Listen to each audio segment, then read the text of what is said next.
जय हिंद साथियों। मैं अपने भारतवासियों से एक बात कहना चाहता हूँ कि आप किसी को भी कुर्सी सोच समझ के दीजिए भाई। पता लगा किसी गधे को कुर्सी दे दी तो वो भी फंसा रहेगा और आपको भी फांस के रखेगा। यकीन नहीं है, देखते रहो भाई। है, इसको कहते हैं गधा। गधे को कुर्सी दे दी, खुद भी फंसे हो तो ये भी फंसा हुआ है। अब ना ये निकल सकता ना तुम निकल सकते हो। अंधभक्त तो और भी नहीं निकलेंगे। देख लो अंधभक्तो, तुम्हारा पापा कैसे भाग रहा कुर्सी लेके। काश बीच में ये जाली ना होता तो पूरे भारत का गैस सिलेंडर खाली ना होता।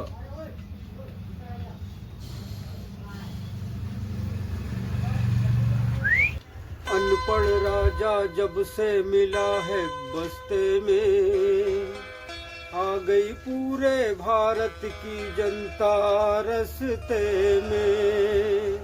आ गई पूरे भारत की जनता रस्ते में। अनपढ़ राजा जब से पहुंचा संसद में, अनपढ़ राजा जब से पहुंचा संसद में, बेच दिया है पूरा भारत सस्ते में। उसने बेच दिया है पूरा भारत सस्ते में। आप भी पूरी वीडियो देखो, आपको भी समझ में आएगा। जब से नरेंद्र मोदी सत्ता में आए, देश पर संकट के बादल छाए हैं और इन बादलों में कोई बेनिफिट नहीं है। सब ठीक चल रहा था कि इन्होंने नोटबंदी कर दी, जनता सड़क पर आ गई। जैसे तैसे चीजें थोड़ी ठीक हुई तो इन्होंने GST लगा दिया। लोगों का जीना मुहाल हो गया। ज्यों त्यों कर जनता इससे भी उबर रही थी कि कोविड महामारी में अचानक इन्होंने लॉकडाउन लगा दिया। सब कुछ ठप हो गया। उससे भी उभरे तो गलत ट्रेड डील और विदेश नीति की खामियों के कारण किसानों और व्यापारियों का भारी नुकसान हुआ। खुद ही पैनिक क्रिएट कर गैस सिलेंडर क्राइसिस बना दिया। जनता फिर से लंबी लंबी लाइनों में परेशान हो रही है। जब से नरेंद्र मोदी सत्ता में आए हैं, देश की रीढ़ कमजोर कर दी है, आम जनता की कमर तोड़ दी है।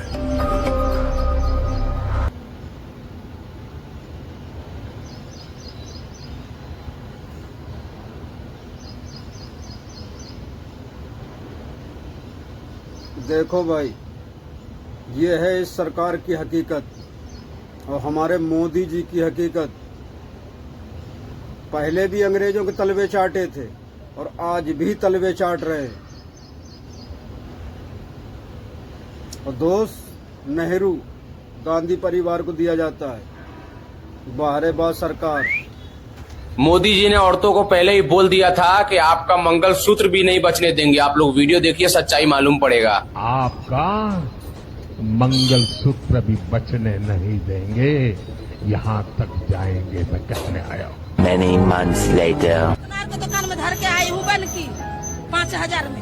5,000 रुपए? हाँ, तब गैस खरीद के लाए हैं 2 किलो। ये हालात है। देखिए आप, कान का टब बेच दिया है सोने का 5,000 रुपए में कि गैस मिल जाए, और गैस मिली नहीं है। गैस सिलेंडर पे बैठी है लाइन लगा के। ये हालात है और देश के प्रधानमंत्री कह रहे हैं पैनिक क्रिएट किया जा रहा है। ये किस बात का पैनिक क्रिएट हो रहा है? इनका कान देखिए, कान का टब बेच दिया है सोने का था कि गैस मिल जाए। 5,000 रुपए गिरवी रखकर आई है। ये हालात हैं और सरकार को कुछ सुनाई नहीं दे रहा है। ज्यादा से ज्यादा इस वीडियो को शेयर कीजिए ताकि हर भारतवासी के पास पहुंच सके। जैसा मोदी जी ने बोला था वैसा ही हो रहा है। हिंदू शेरनी खुशबू पांडे और हिंदू जगाने वाली रिद्धिमा शर्मा दोनों ने बाबा भोंदू से मुंह काला करवाया। जो धर्म बचाने निकली थी, खुद को बाबा भोंदू का शिकार बन गई। इज्जत बेचकर हिंदू जगा रही थी। जैसे ही अशोक खैरात की गिरफ्तारी हुई, खुशबू पांडे और रिद्धिमा शर्मा दोनों ने खुद अपना अकाउंट फेसबुक, इंस्टाग्राम से डिलीट कर लिया। अब पता चला गाड़ी का रफ्तार इतना तेज क्यों था, क्योंकि दोनों इंजन का सर्विस बाबा भोंदू ने किया था। मोदी चोर ने ससुर को प्रणाम किया, ससुर बर्बाद। मोदी चोर ने अडवाणी को प्रणाम किया, अडवाणी बर्बाद। मोदी चोर ने संसद को प्रणाम किया, संसद बर्बाद। मोदी चोर ने संविधान को प्रणाम किया, संविधान बर्बाद। मोदी चोर ने गंगा को प्रणाम किया, गंगा बर्बाद। मोदी चोर ने शंकर आचार्य जी को प्रणाम किया, शंकर आचार्य जी बर्बाद। मोदी साला देश को अविनाश करने के लिए आया है।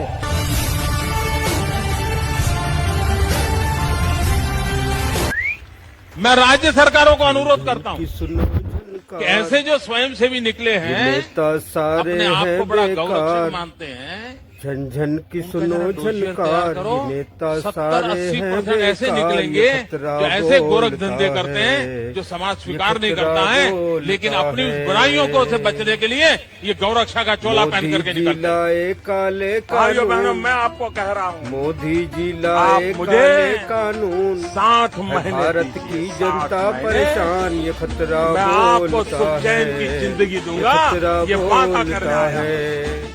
मैंने अंधभक्त सिर्फ कहे देश से जिसको 50 भगवान, दिन मांगे हैं। अंधभक्त 50 बोले 30 जिसको दिसंबर तक मुझे भगवान, मौका दीजिए मेरे भाई। वो तो अगर निकला 30 दिसंबर के मुसलमान, बाद कोई मेरी कमी रह जाए, कोई मेरी गलती निकल जाए, कोई मेरा गलत इरादा निकल जाए, आप जिस चौराहे में मुझे खड़ा करेंगे, मैं खड़ा होकर के जो सजा करेगा वो सजा भुगतने के लिए तैयार हूँ। चलेंगे आगे भाइयों बहनों, मुझ पर 5 साल भरोसा करो, ज्यादा नहीं, 5 साल भरोसा करो। इन्होंने जितना लूटा है ना, मैं आपके चरणों में लाके रखूंगा। 2035 तक मैं ये राष्ट्रीय सुरक्षा कवच का विस्तार करना चाहता हूँ, मजबूती देना चाहता हूँ, आधुनिक बनाना चाहता हूँ। एक तो हमारा लक्ष्य है 2047। झूठ बोलो बाबा भीमराव अम्बेडकर की शिक्षा पर सच कहता हूँ अब तेरी हर एक नसीहत याद आए।